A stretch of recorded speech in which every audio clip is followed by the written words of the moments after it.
ça va? Bien, et Bah, très vous-même? bien, merci. Bon, je vous remercie de nous rejoindre. Donc, alors, est-ce que vous m'entendez bien? Est-ce que vous me voyez bien?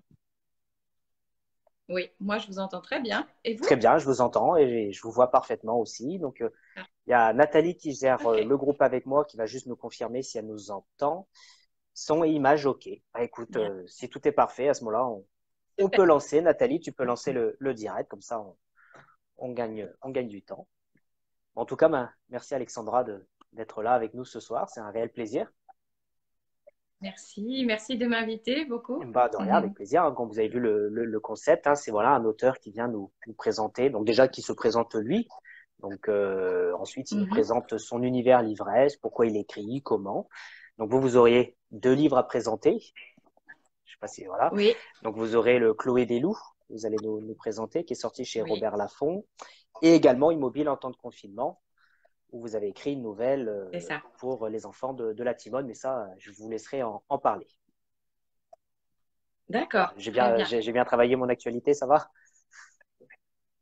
C'est parfait. Bon. Il ne manque rien. Eh ben, en tout cas, merci à vous. Donc là, Nathalie nous confirme qu'on est en direct. Donc on va attendre quelques secondes que les gens se Super. connectent et ensuite, je vous laisserai donc Oui, la parole pour vous présenter. parfait, Ok. parfait. Donc voilà. Donc ben, bonjour Nathalie, Merci en tout cas merci. de m'inviter sur votre belle page. Ben, de rien, avec plaisir. Hein. Recevoir des auteurs, c'est toujours un plaisir. Et puis vous l'avez vu, c'est pour partager notre passion de l'écriture, de la lecture, que ce soit auteur, blogueur ou lecteur. On a tous la même passion. Voilà, bah, Très écoutez, bien. je vois que les gens se connectent au fur et à mesure. Bah, je vais vous laisser la parole, ça fera venir les gens. Donc, de savoir qui est Alexandra Oh, Huguetto, si je prononce bien le nom. oui, oui, merci. Super. Merci, vous le prononcez très bien. Alors, je suis sociologue et philosophe de formation.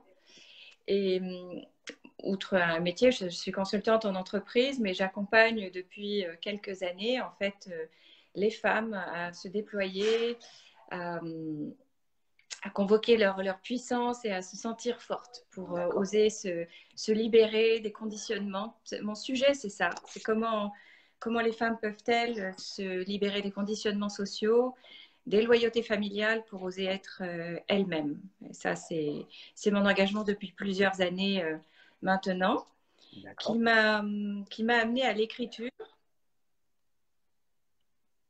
Est-ce que, je ne sais pas du coup, si Oui. faut-il encore un petit peu attendre Alors là, il y a les commentaires arrivent au On fur et à va attendre. mesure. Je t'entends. Donc, il y a Léo, Brice Nadin et Christine Port qui viennent de se connecter. Donc, bonsoir à tous les trois. Voilà, donc les gens arrivent. Hein. Donc, il ne faut pas forcément tenir compte du petit chiffre qui est en haut, puisque ceci n'est pas du tout représentatif du nombre de vues de la vidéo. Mais voilà, continuez à vous D'accord. présenter et dès qu'il y a des questions, je vous les pose, il n'y a aucun problème. Parfait. Parfait. Donc voilà, je me partage en fait entre cet engagement principalement pour les femmes et puis mon travail. Et il y a quelques années, j'ai vraiment eu envie de pouvoir créer quelque chose autour de l'empowerment des filles. On s'occupe beaucoup des adultes, je trouve, en développement personnel, en philosophie, et assez peu des ados Mhm. et des young adultes. Et alors, je vois la question de Donc voilà, donc Nathalie, combien de livres à mon actif? Alors, un roman plus une nouvelle dans un recueil. voilà.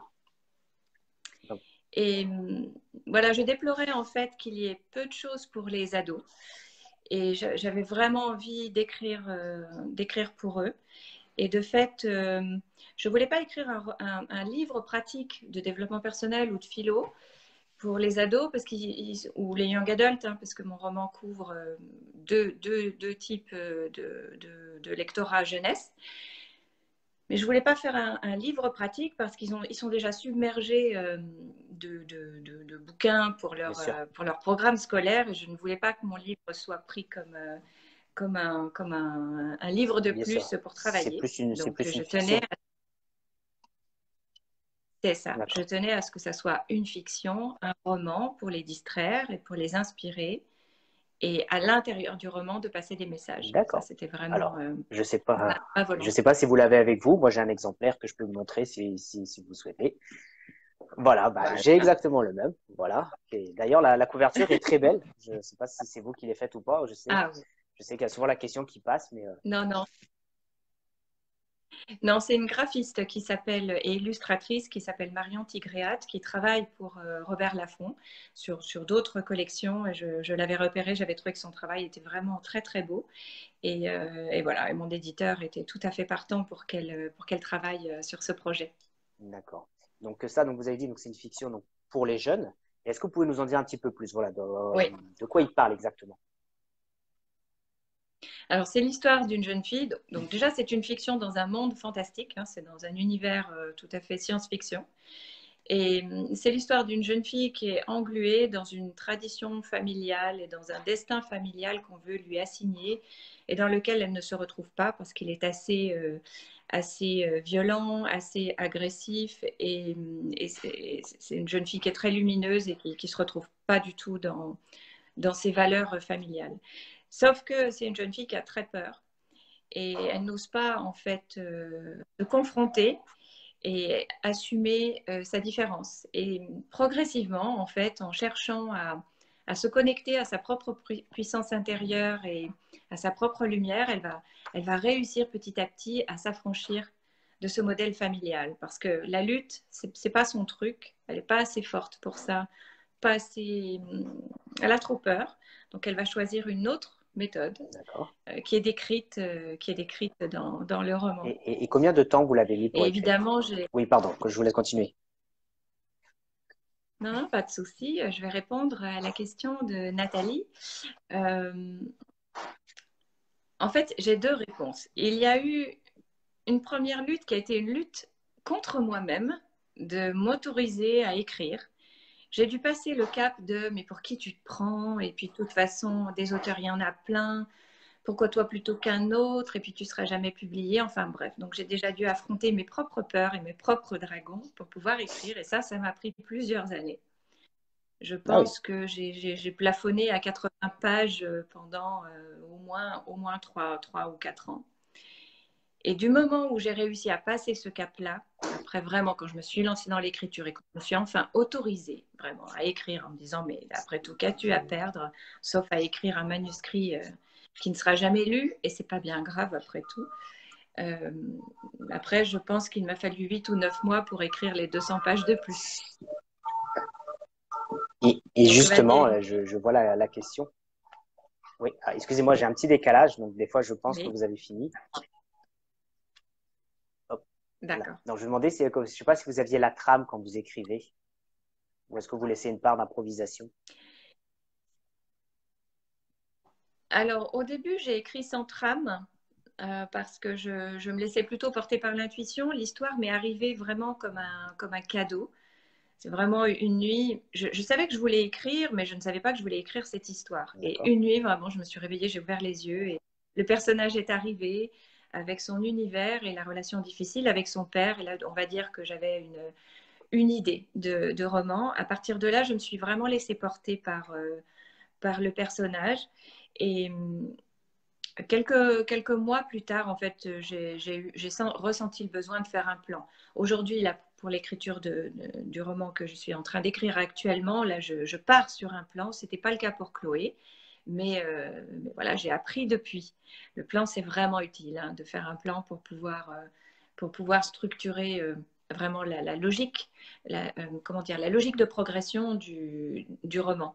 Après, l'exercice d'écriture, de toute façon, même quand on a un plan, amène toujours beaucoup de surprises et beaucoup de choses imprévues. Des personnages surgissent, d'autres finalement prennent moins d'importance.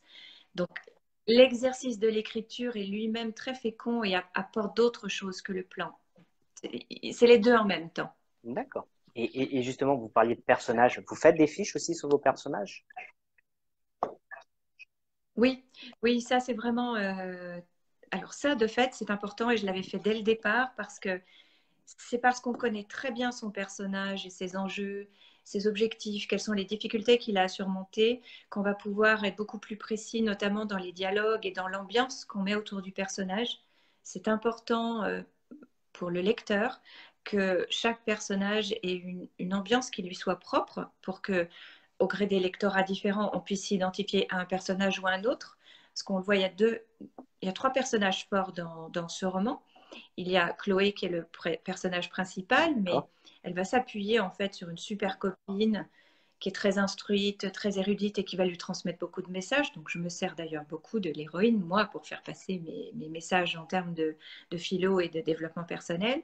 Et elle va aussi beaucoup s'appuyer sur un copain qui, lui, au contraire, est très léger, très rigolo et qui va lui apprendre à voir la vie avec beaucoup plus de légèreté et de spontanéité. Et il m'a fallu travailler vraiment beaucoup ces trois personnages pour qu'ils aient chacun leur ton dans leur dialogue. Et ça, c'est parce qu'on a des fiches qui sont très précises et fournies, plutôt que précises, on va dire fournies, qu'on est capable, chaque fois qu'on passe d'un personnage à un autre, de lui donner vraiment une identité. D'accord. Et je voudrais aussi qu'on discute, c'est vrai que votre roman a la particularité, on en avait discuté ensemble en message privé, c'est que par moment, il y a des passages qui sont en italique. Et ça, vous me disiez que c'était pour faire passer un message. C'est ça. En fait,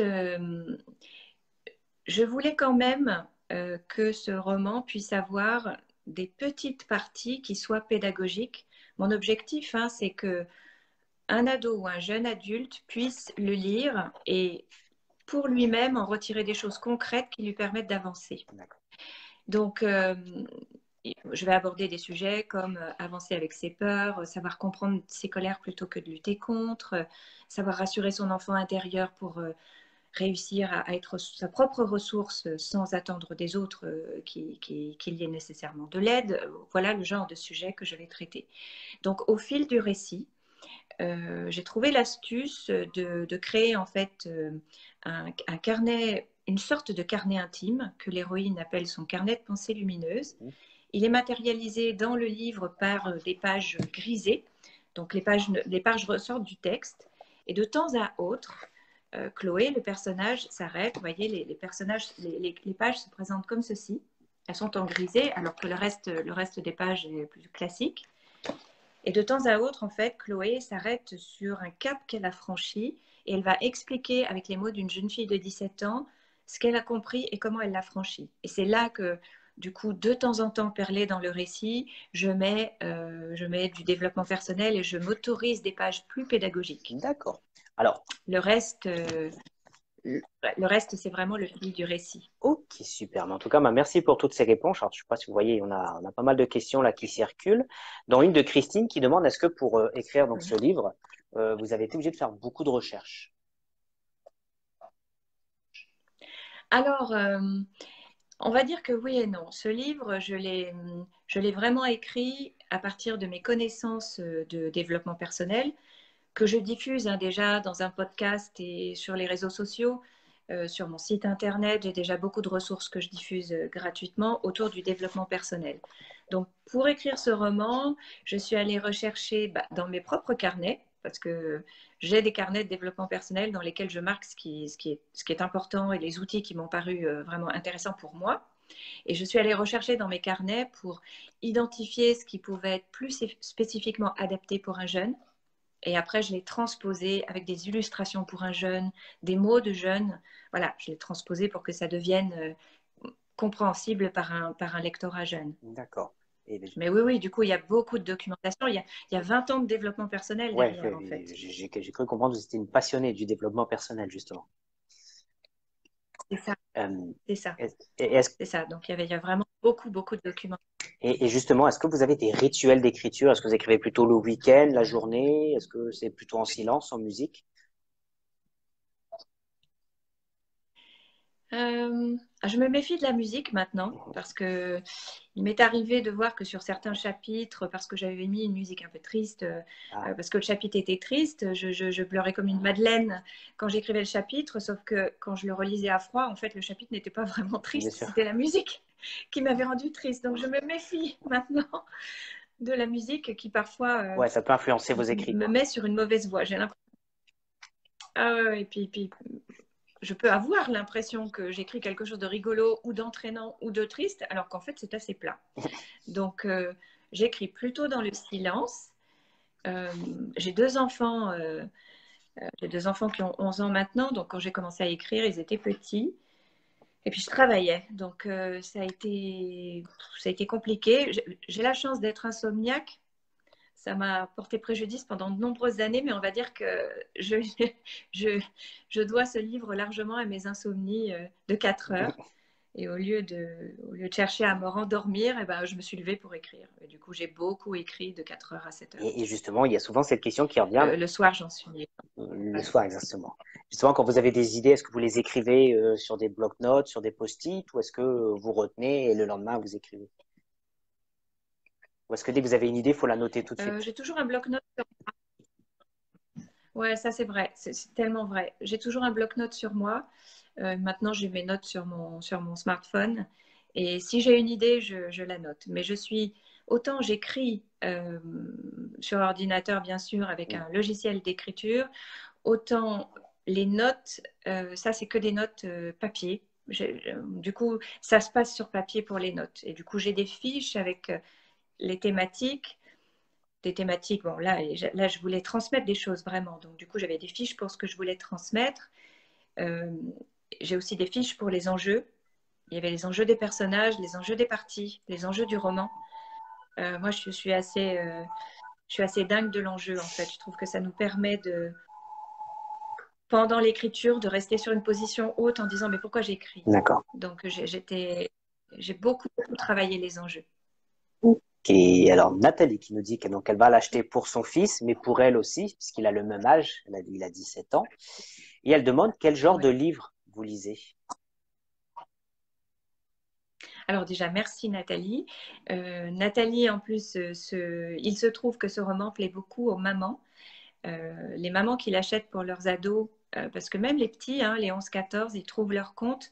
C'est important que la maman lise en même temps pour pouvoir aider. Parfois, l'univers n'est pas facile à comprendre pour un plus petit. Mais du coup, comme les mamans le disent, d'abord j'ai de bons retours, elles l'aiment beaucoup. C'est l'histoire de 2 jeunes chamans, donc il y a aussi toute une partie un peu magique et spirituelle qui va notamment inspirer les mamans qui aiment bien cette partie-là. Et les retours des mamans aussi, c'est que les pages grisées du carnet de pensées lumineuses sont d'une grande aide pour elles pour ouvrir en fait des discussions avec leurs ados sur des sujets de développement personnel en ayant finalement déjà tout plein d'arguments. Finalement, alors c'était pas prévu pour ça, mais finalement c'est un très bel outil pour les mamans. Et je vois Nathalie qui dit j'en ferai une chronique. Merci beaucoup Nathalie.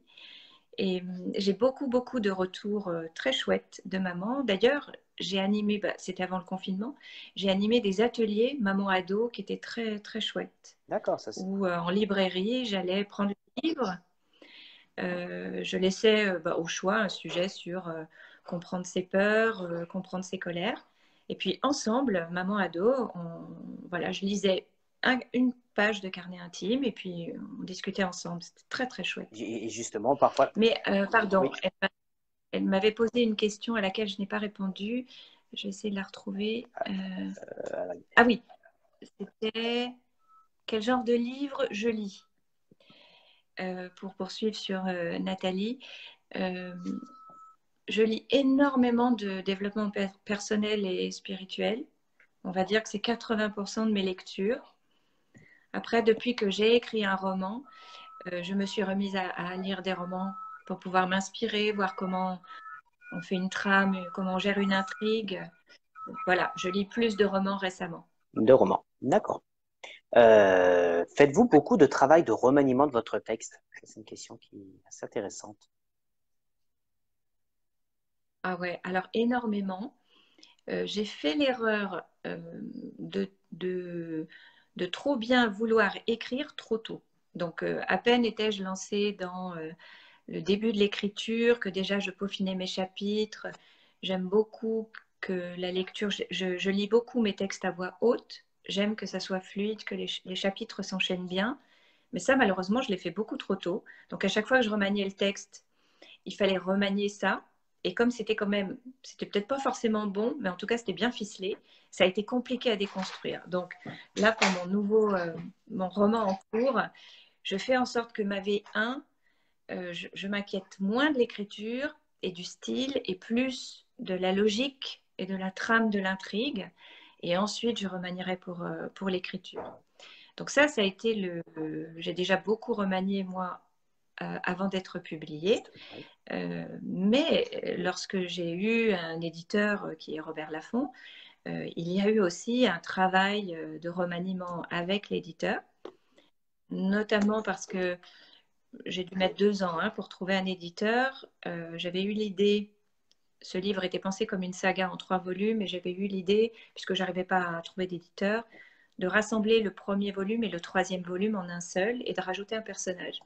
Et quand j'ai trouvé un éditeur, j'avais écrit que quelques pages de ce nouveau personnage. Il a trouvé effectivement que ça améliorait beaucoup, beaucoup le roman. Donc là, de fait, j'ai dû énormément réécrire, parce que d'abord, il a fallu écrire toute la partie pour ce personnage-là, mais nécessairement, ça a impacté la partie qui était déjà écrite. Bien sûr.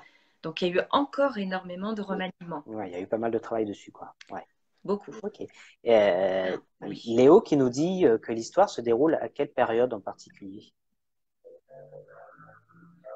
Alors, comme c'est de la science-fiction, c'est compliqué à dire, mais on va dire que le personnage principal est dans un monde qui peut ressembler à une dystopie pour nous, c'est-à-dire ça serait dans un futur pas très glorieux, et le personnage secondaire, qui est son ancêtre, vit 8 siècles plus tôt.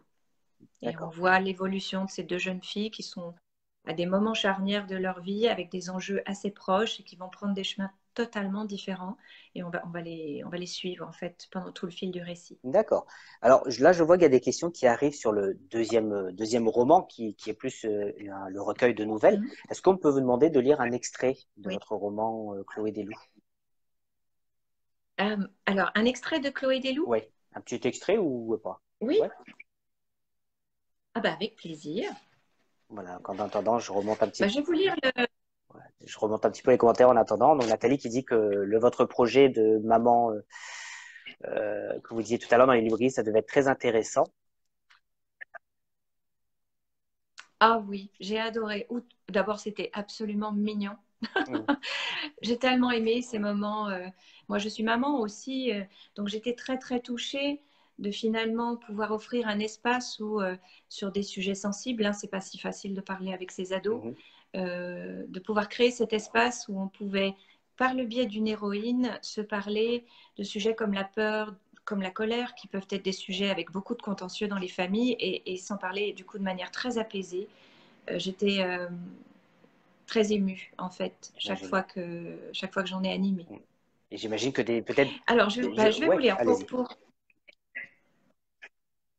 Non, mais allez-y. Non, mais c'est ce que je sais que ma belle-fille a 17 ans aussi, c'est pour ça. Donc je dis, est-ce qu'il lit pas beaucoup? Est-ce que c'est le genre de livre que les jeunes peuvent lire facilement, justement?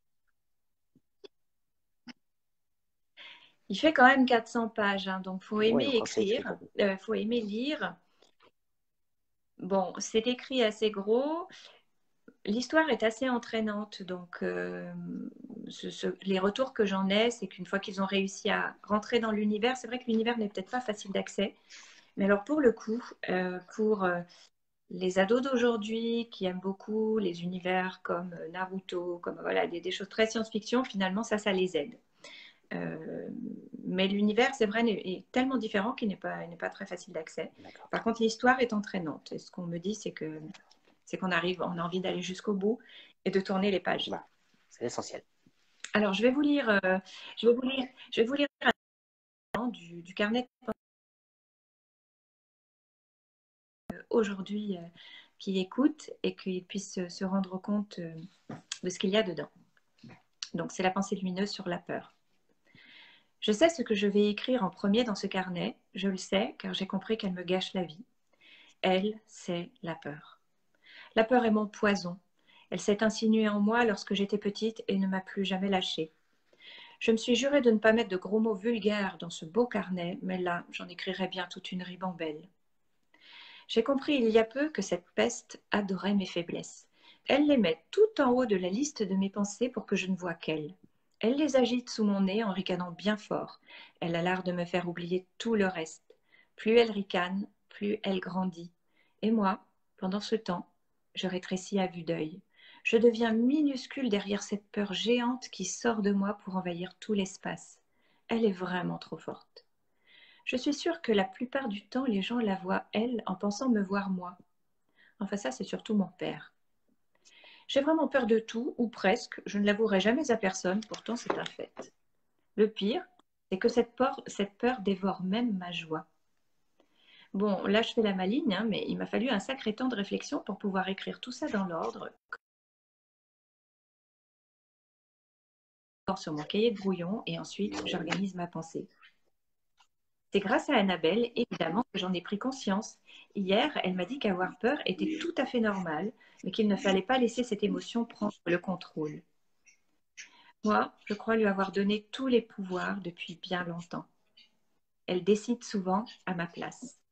Voilà. Après, ça continue. Mais ça vous donne un peu l'idée. En tout cas, merci beaucoup. C'est très intéressant. Et il y a justement la question de Léo qui est arrivée au même moment et qui demande s'il y a une forme de contact ou de communication entre les personnages au-delà du temps. Oui. Oui. D'accord. C'est pour ça que j'ai choisi aussi des personnages qui avaient certains dons spirituels, parce que ça permettait de lancer des ponts entre eux. Ok, merci pour la réponse et pour l'extrait. Nathalie qui nous dit que son fils va faire de la sociologie à la rentrée, donc ça ne pourra que l'intéresser. Donc, en tout cas, merci pour ce premier roman, Chloé des Loups, chez Robert Laffont. Voilà. Ensuite, vous avez écrit une nouvelle. Donc là, je vous montre l'exemplaire puisque je l'ai là. Donc la nouvelle s'appelle Marguerite, si je me souviens bien. C'est ça, hein? Ouais, oui. Que je ne me trompe pas de nouvelle, ça serait dommage. Oui, c'est ça. Voilà, donc justement, ça c'est pour un beau projet qui a été lancé par François David, qu'on n'a plus besoin de présenter, qu'on connaît très bien maintenant sur le groupe. Donc je vais vous laisser, si vous voulez, nous expliquer un petit peu quelle est l'origine de ce livre et pourquoi vous avez accepté d'écrire une nouvelle comme on dit, pour hier. J'ai été vraiment très honorée que François et Laurence me fassent confiance et me demandent une nouvelle pour ce recueil. Je les ai rencontrés dans le cadre du Festival du Livre de Marseille, parce que Chloé des Loups avait été sélectionnée pour participer à un concours du meilleur roman Young Adult de l'année. Et Chloé des Loups est arrivée deuxième. Donc voilà, ils avaient beaucoup aimé mon roman et ils souhaitaient que je puisse participer à ce projet. J'étais très très touchée par ce projet très généreux, un vrai projet de cœur. En plus, je connais les deux personnages et je sais qu'ils sont immensément généreux et bons. Donc c'était l'évidence pour moi que j'allais répondre à cette demande. En plus, je suis particulièrement touchée par l'engagement en fait des infirmiers, des infirmières, par leur travail au quotidien pour prendre soin de nous.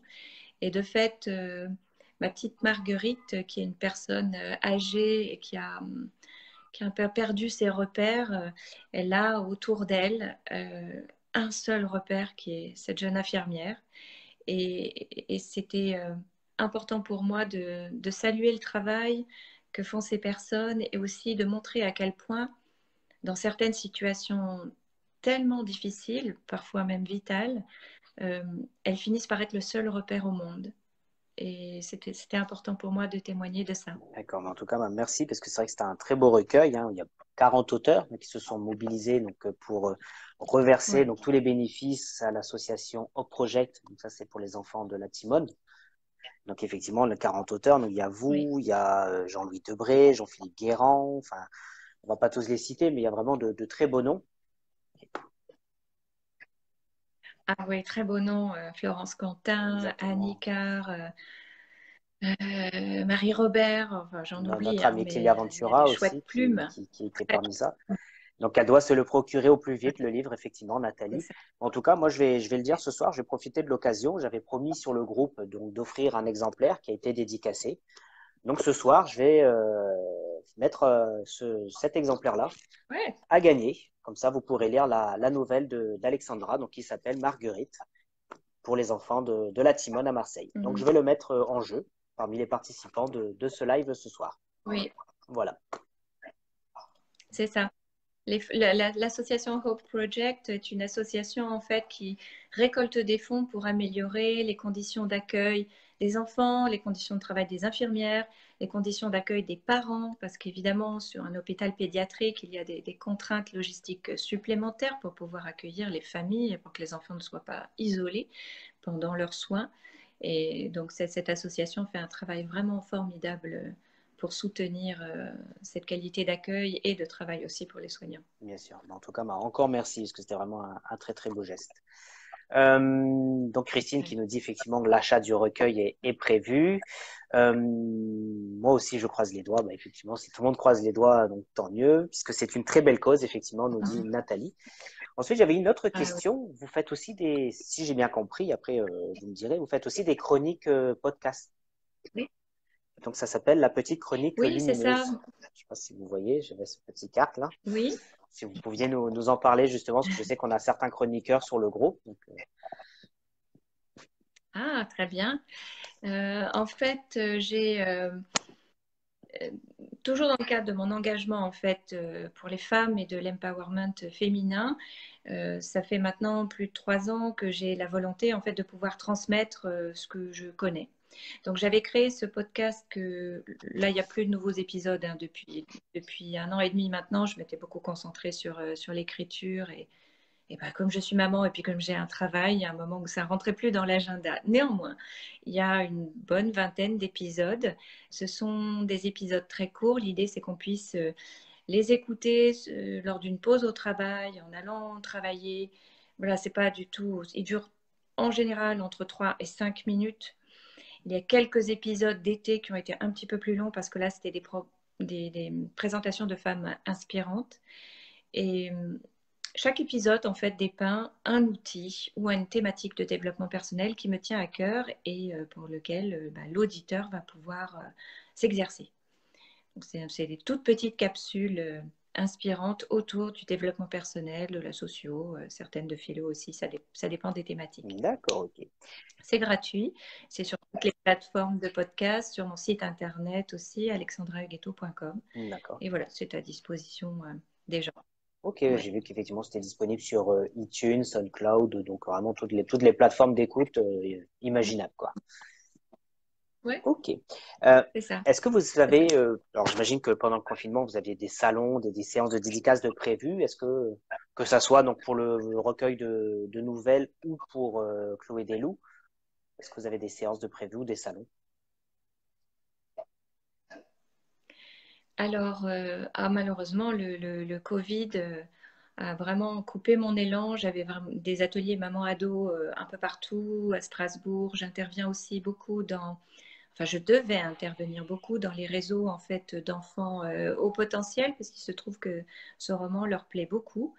Euh, et donc, voilà, j'allais dans des librairies, plus le Salon du Livre Paris, où j'avais un bel atelier maman-ado aussi sur le stand Robert Laffont. Donc là, ça c'est un peu dommage, d'autant que ben voilà, les libraires ont quand même pas tant de place que ça dans leur librairie. Donc j'espère qu'ils ne vont pas les renvoyer trop vite pour pouvoir faire de la place pour les nouveautés. Ça, c'était un peu ce qui était difficile. Dans les choses à venir, ben, il y a le Salon du Livre de Marseille en décembre, Oui. auquel je participerai. Un autre salon sur février, mais qui n'est pas encore trop designé. Et je vais essayer de lancer toute une série d'ateliers sur Internet sur la confiance en soi dédiée aux ados et aux jeunes. D'accord, ok. Parce que j'ai créé un petit club d'ambassadrices de Chloé Desloups parce que j'avais des retours de lecteurs qui étaient vraiment très très touchants. Donc j'ai monté un petit groupe.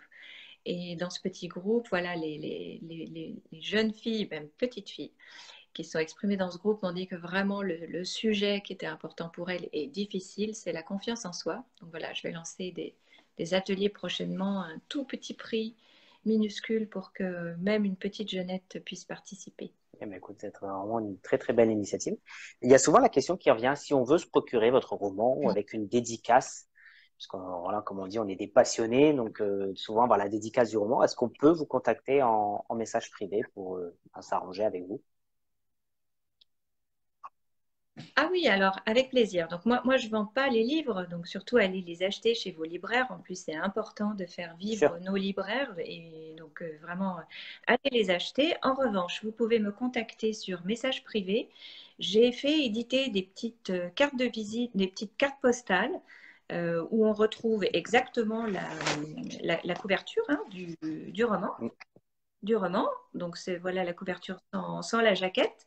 Donc, la carte postale reprend la couverture et je dédicace euh, personnellement et en individualisant et je vous les envoie par la Eh poste. ben, Vous super. m'envoyez la demande, la personne à qui dédicacer, le prénom, et puis votre adresse postale et vous la recevrez très rapidement. Eh ben, merci beaucoup. C'est très gentil. Christine qui demande, est-ce que vous avez des projets d'atelier ou d'écriture pour les adultes? Ah, alors ça, c'est une demande qui me vient de plus en plus. Peut-être vais-je lancer une espèce de masterclass, je ne sais pas encore, parce que je lance à la rentrée tout un programme d'accompagnement pour les femmes qui... Il y a un petit chien peut-être quelque part. Mmh. Euh, qui fait Alors, je lance à la rentrée, en fait, tout un programme d'accompagnement pour les femmes qui voudraient quitter le salariat et se lancer dans l'entrepreneuriat. Donc ça va me prendre quand même pas mal de temps. Je lance aussi du coup les ateliers estime de soi parce que ça j'ai vu qu'il y avait vraiment une demande forte sur le sujet. Et puis je suis en train d'écrire mon second roman. Donc atelier adulte, j'adorerais, mais j'arrive pas à tout faire. Et justement, Parce que ce second roman, est-ce que vous pouvez nous en dire plus ou est-ce que c'est vraiment que dans la partie, pour l'instant, construction et on ne peut pas trop en parler? oh, oui, moi j'en parle très Ah, très librement. Donc celui-ci, donc c'est un roman adulte. Euh, c'est l'histoire d'une. On va dire que le sujet, évidemment, je n'ai pas encore pitché, alors pardonnez-moi, je savonne un peu, pas de souci, vous avez pas. j'en suis au début, mais la base, c'est la spiritualité aborigène. C'est une spiritualité que j'ai découverte il y a une vingtaine d'années en allant en Australie. Elle est très très belle parce qu'elle est très orientée sur la nature, sur le respect de l'environnement, sur la capacité à se sentir connecté au vivant. Donc j'aime beaucoup beaucoup cette spiritualité. Et c'est l'histoire d'une femme d'une cinquantaine d'années qui va se rendre compte que voilà, elle a immigré vers l'Europe, elle a une vie bien rangée, mais qu'elle s'ennuie et qu'elle a besoin de retourner vers ses racines. Et ses racines, c'est la culture aborigène. Donc D'accord. ça va être le retour aux sources de cette. Ok, alors après, c'est peut-être un peu tôt, mais on va dire la sortie du roman à peu près. Est-ce que c'est prévu? Oh là là, c'est tôt. J'ai même pas encore d'éditeur pour l'instant parce que mon éditeur chez Robert Laffont est un éditeur jeunesse. Mhm. Donc j'ai pas encore du tout d'éditeur. Là, on n'en est pas là. Déjà, faut que je l'écrive. D'accord, ok. Alors, pour l'instant, j'ai plus de questions, mais bon, on a déjà eu pas mal de questions, pas mal de réponses intéressantes. Alors, je ne sais pas si en attendant, vous souhaitez ajouter quelque Mhm. chose. Donc, Christine qui nous dit effectivement que votre projet est très intéressant. Donc, est-ce qu'il y a quelque chose dont on n'a Merci pas parlé, que Christine. vous souhaitez nous parler? J'ai cru comprendre qu'il y avait quand même des personnes qui écrivaient vu les questions. Oui, Euh, et de fait, ce qui m'a le plus aidé dans le processus d'écriture, c'est la constance. Écrire régulièrement, c'est la meilleure façon finalement d'entretenir une certaine acuité sur l'inspiration, d'arrêter de se faire peur. C'est un peu le sujet quand on écrit, c'est arrêter d'avoir peur, soit d'écrire quelque chose de nul, soit d'écrire quelque chose qui n'est pas intéressant, soit de ne pas réussir à écrire du tout. C'est un peu ça le sujet, de lutter contre ses peurs. Et finalement, s'astreindre à écrire régulièrement est une façon en fait de pousser la peur bien loin de soi et de plutôt se concentrer sur écrire, quitte à ce qu'on écrive soit pas formidable et qu'on le jette après, ça n'a aucune importance, ça fait partie du processus. Parce que je sais plus, vous avez peut-être déjà répondu à la question. Est-ce que c'est vous qui avez contacté Robert Laffont ou est-ce que c'est eux qui vous ont contacté? En fait, j'ai participé à un C'est ça, concours voilà. en écoutant un podcast. C'est ça, en écoutant un podcast sur la station de podcast Nouvelles Écoutes, j'écoutais La Poudre et Lorraine Bastide a fait une annonce en disant que Nouvelles Écoutes avait fait un partenariat avec Robert Laffont pour lancer un concours qui permettrait en fait de créer un grand podcast qui s'appelle Primo Podcast et qui, en un petit peu moins de 20 épisodes, pourrait traduire finalement tout le processus de travail éditorial du moment où on choisit un manuscrit jusqu'au moment où il sera dans les bacs des libraires. Et pour ça, ils voulaient avoir 3 binômes, auteur-éditeur, si possible sur des sujets très différents. Donc il y avait un éditeur qui est le mien, qui était jeunesse, mais il est aussi directeur éditorial d'une collection polar. Donc ça pouvait être soit un polar, soit un bouquin jeunesse. Il y a une éditrice qui était là pour la collection principale de Robert Laffont, donc là qui est une collection plus littérature adulte. Et puis une troisième qui est une éditrice de Nil et qui fait vraiment comment dire, de la littérature plus engagée, plus féministe. Et de fait, voilà, j'ai été choisie par l'éditeur Jeunesse. Et d'ailleurs, pour ceux qui écrivent, si ça vous intéresse, vous pouvez donc consulter aussi le podcast qui s'appelle Primo Podcast, qui est disponible aussi sur toutes les plateformes, où vous verrez pour nous trois, pour nos 3 projets, comment ça s'est passé du moment où on a choisi nos manuscrits jusqu'au moment où ils étaient chez les libraires. D'accord. Il y a une question intéressante qui vient d'arriver qui demande si vous pourriez envisager un projet d'écriture avec un autre auteur, à 4 mains. Ah oui, alors c'est dans les tuyaux. Euh, c'est dans les tuyaux. Je ne sais pas quand on aura le temps de faire ça, mais oui, oui, je l'envisage. Je l'envisage. Là, aujourd'hui, ça reste, on va dire, timide parce que ça sera un recueil avec des petits parcours de vie et chacune de nous va écrire en fait certains parcours. Donc, on n'est pas encore dans de l'écriture à 4 mains, on va plutôt être sur un recueil à 4 mains. D'accord. Mais chaque histoire sera écrite individuellement.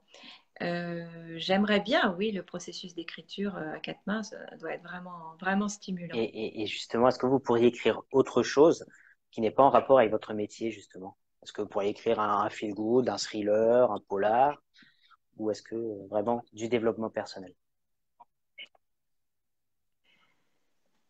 Euh, un polar, je ne suis pas sûre d'en avoir la compétence.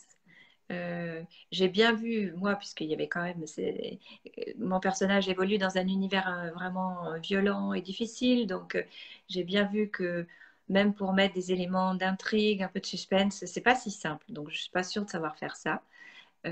Par contre, si j'osais me lancer, ça m'intéresserait bien. Bon, l'écriture en soi, c'est intéressant. Bon, je pense qu'il y aurait toujours de la spiritualité dans mes romans, parce que c'est quelque chose d'important dans ma vie. Euh, mais pour le reste, oui, je peux écrire vraiment de la pure littérature romanesque. J'ai un projet qui est très, très romanesque, un autre projet qui est très historique. Oui, c'est vrai. Non, finalement, quand je regarde dans les projets que j'ai en boutique, il y a des projets très, très différents de ce que j'ai déjà écrit. D'accord. Et est-ce qu'il y a... Marguerite, d'ailleurs, Oui. la nouvelle qui est dans le recueil de nouvelles voyages immobiles, et il n'y a pas du tout de développement personnel, rien du tout. Hein. C'est vraiment purement inspiration littéraire. Et justement, est-ce qu'il y a un thème que vous ne pourriez jamais aborder, par exemple, dans vos écrits?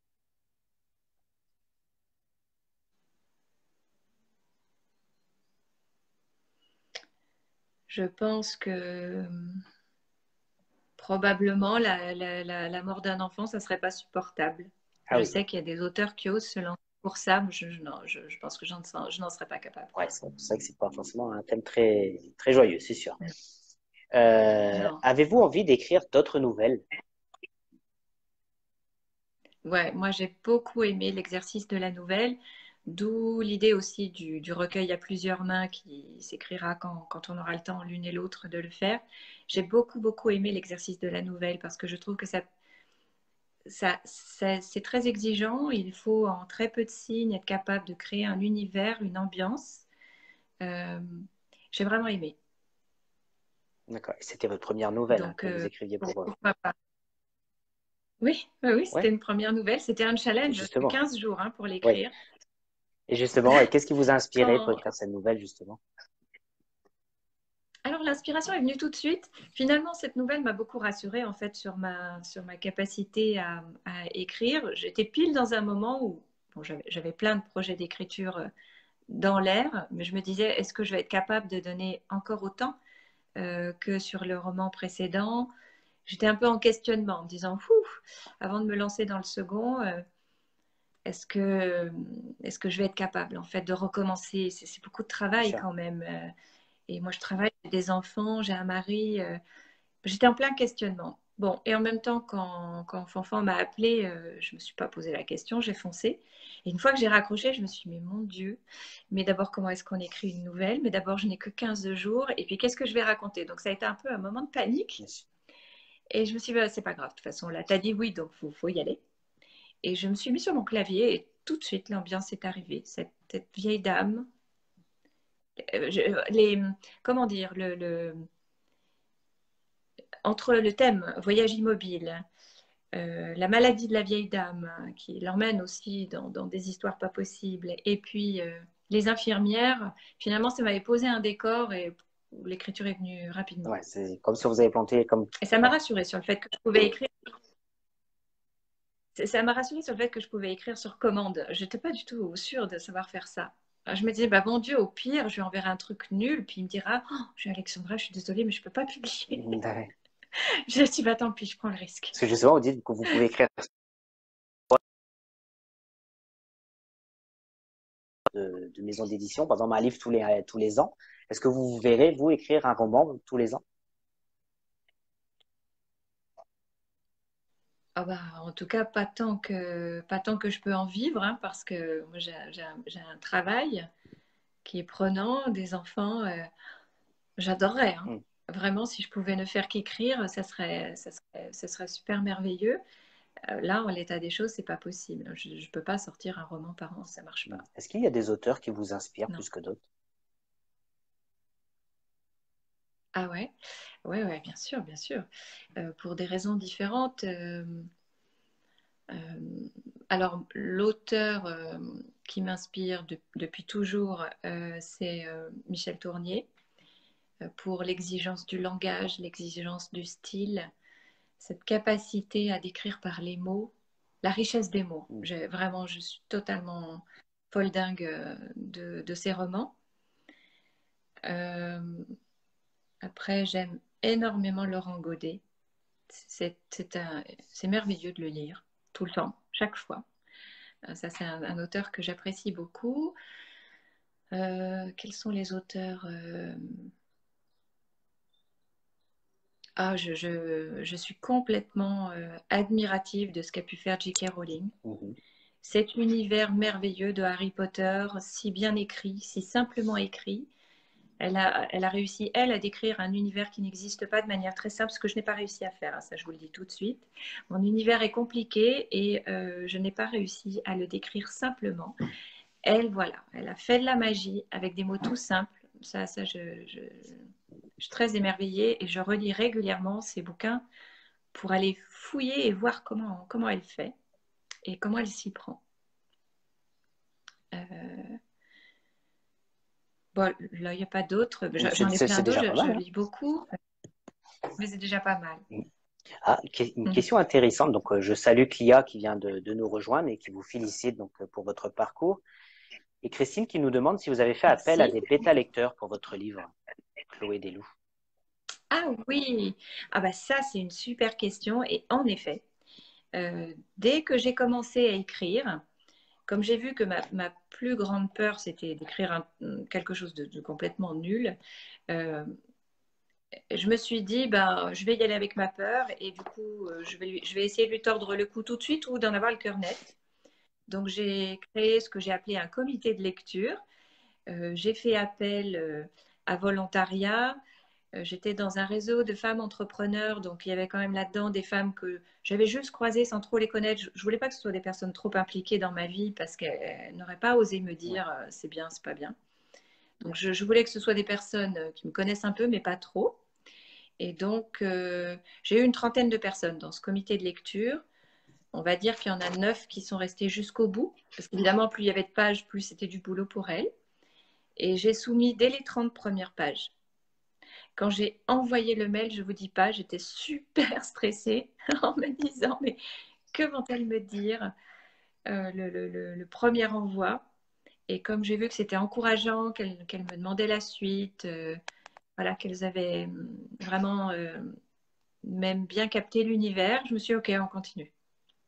C'était une façon de gérer ma peur en m'y confrontant tout de suite. J'imagine que c'est une question qu'on doit vous poser souvent, mais comment vous prenez les critiques, qu'elles soient bonnes ou mauvaises, hein, mais une critique qui vient de votre livre, comment vous la prenez en général?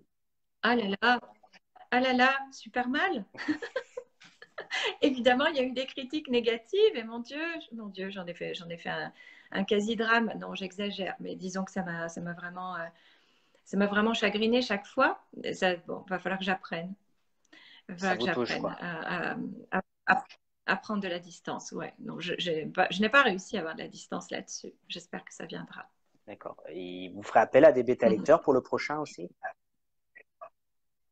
Ah oui, il y a déjà... j'ai déjà... Alors là, du coup, je vais plutôt prendre dans mes ambassadrices bon, qui sont vraiment adorables et vraiment, vraiment chouettes. Donc, c'est ma façon à moi de les remercier, d'être autour de ce roman. Elles font plein de choses, hein. Elles vont dans les librairies, elles sont vraiment mignonnes, hein. Elles font beaucoup de choses pour m'aider et pour aider le roman. Donc, c'est elles qui, en priorité, auront la primeur et d'être bêta-testeurs si elles le souhaitent. Mais ça me paraît bien parti. D'accord. Bah, écoutez, merci à vous. Bah, écoutez, j'ai plus de questions. Ça fait déjà plus de 52 minutes déjà qu'on est en ligne. Comme quoi ça passe vite. Oh là là. Alors, je ne sais pas s'il y a une ou deux questions supplémentaires. Comme ça, on fera la petite heure de live. Mais en tout cas, en attendant, merci encore Alexandra hein, pour toutes ces réponses, pour toute cette présentation de vos romans qui sont vraiment intéressants. Donc, j'ai les deux. Hein, donc, j'ai lu le recueil de nouvelles. Il me reste le vôtre, donc Colo et des loups, hein, comme promis, que je lirai aussi avec très grande attention. Merci beaucoup. Merci Florian. C'est important pour nous, les auteurs, d'avoir comme ça des espaces où on peut s'exprimer.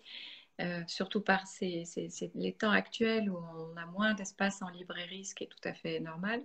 Et donc, merci de nous donner cette opportunité de parler de notre façon d'écrire et de parler de nos livres. Merci beaucoup. Et merci pour toutes vos questions précieuses et voilà, qui me permettent aussi de parler du processus d'écriture. Ben, merci à vous en tout cas. Et on finira donc avec la question de Christine qui demande est-ce que vous avez eu des critiques constructives? Ah oui, j'ai pas eu que... Oui, c'est vrai, j'ai surtout parlé des critiques négatives qui m'avaient très émue. Non, j'ai eu des retours très, très, très touchants de personnes qui m'ont dit que ça avait vraiment changé des choses dans leur vie, y compris d'adultes. Oui, j'ai une immense gratitude en fait pour ce que m'apporte ce roman, les beaux témoignages qu'il m'apporte. Voilà, je lui ai donné beaucoup pour pouvoir l'écrire à ce roman et en retour, il me donne énormément de gratification et de satisfaction. Ben, C'était en fait une bonne équipe, lui et moi. Voilà, je ne sais pas si vous voyez la suite, parce qu'effectivement, qui dit donc comment avez-vous les constructures constructives qui vous permettent de reconsidérer éventuellement votre écriture? Voilà, c'est ça la question entière de Christine en 2 fois. Oui, je ferai dans les critiques constructives que vraiment j'ai prises en compte, c'est de simplifier, simplifier les descriptions de mon univers. Il y aura un deuxième volume pour Chloé des loups. D'accord. Pas tout de suite, mais il y en aura un autre. Et là, du coup, je vais essayer d'expliquer de manière plus simple l'univers, parce que ça a été vraiment voilà, les critiques qui sont revenues. C'est que je n'ai pas bien réussi ça, de le décrire de manière simple. Donc ça, du coup, je prends parce que c'est vraiment important pour le suivant. D'autres critiques constructives peut-être que j'ai voulu trop en faire. J'aurais peut-être pu en mettre moins et en garder un peu plus pour le second. Ah oui, si, une autre critique constructive. Alors là de fait, c'était pas vraiment, comment dire, de ma décision. Mon éditeur tenait impérativement à ce que le livre fasse 500 000 signes. 500 000 signes, ça représente à peu près 400 pages. Il en faisait 100 000 de moins au début. Ah oui. Et ouais, et il tenait vraiment. Hein. Ça a été contractuel. Hein. C'était même écrit dans mon contrat d'auteur. Et bon, le prochain, je me battrai plus fort, mais il fera 400 000 signes, pas davantage. D'accord. Parce que j'ai quand même plein de retours qui me disent oh, on aurait pu en avoir deux livres avec celui-là. Donc bon. Oui, encore, ça va. Il n'est pas coup, très gros quand même. Hein. C'est un classique, quoi. Vous avez eu des... Oui, c'est classique. D'accord. Et justement, et après, là, c'est vraiment la dernière question. Comment vous avez réagi quand vous avez écrit le mot fin? Parce que souvent, on dit, bah voilà, on s'attache à nos personnages. Des fois, bon, ils nous accompagnent pendant 2 ans. Mais une fois que vous mettez le mot fin et que ça y est, on ferme le livre, vous dites, bah voilà, limite, ils ne m'appartiennent plus maintenant. Comment vous réagissez à ce moment-là? Ça a été un moment pas très facile. Bon, j'étais un peu à cran nerveusement parce qu'en même temps que j'ai rendu mes dernières parties, en même temps j'ai déménagé. Donc les derniers chapitres, je l'ai écrit assise sur les cartons dans mon salon vide. Donc je pense que bon, j'étais un peu fragile aussi nerveusement. Et puis j'avais eu une saison au travail hyper compliquée aussi, donc j'étais vraiment très fatiguée. Mais je l'ai vraiment vécu comme quelque chose, comme le vide, en me disant mais mon Dieu, mais ce roman a occupé parce que quand on est en bouclage, c'est assez dingue. Hein. Là, du coup, c'est pas propre à moi, c'est un peu le cas pour tous les auteurs. Quand on est vraiment en bouclage de manuscrits, mais c'est dingue. On bosse le jour, la nuit, les week-ends, on bosse tout le temps. Enfin, on écrit tout le temps en plus du travail, en plus de la vie, quoi, normale. Et, euh, et là, je me suis dit, mais ça va faire vide. Voilà, j'ai eu peur du vide.